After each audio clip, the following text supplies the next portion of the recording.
আমরা জানতে পেরেছি একটি সন্ত্রাসী গ্রুপ ইতিপূর্বে 2 মাস আগেও একজন বড় ব্যবসায়ীর কাছে চাঁদা চেয়েছে এবং পুলিশ কমিশনার নজরে আনলে পুলিশ কমিশনার সাহেব চট্টগ্রামে তাকে নিরাপত্তা দিয়েছে, বাসায় পুলিশ প্রহরা দিয়েছে। তো সেই সন্ত্রাসী গ্রুপ হয়তো সুবিধা পায়নি, সেজন্য 2 মাস পরে আবার একই রকমের কর্মকাণ্ড করেছে এবং হেভি ওয়েপন সহ তারা গোলাগুলি করেছে।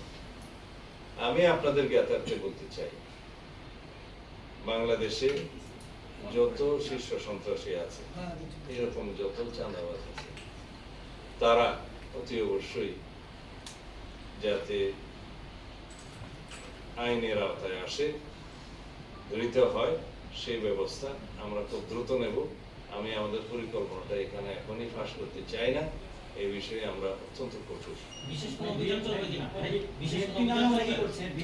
আমি পরিকল্পনা এখনই ফাঁস করতে পারবো না, কিন্তু আমরা কোনো কিছুই বাদ রাখবো না, এদেরকে আইনের আওতায়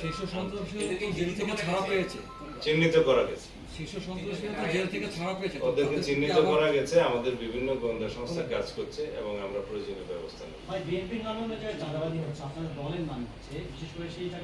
তাদেরকে চিহ্নিত করে আইনের আওতায় নিয়ে আসেন।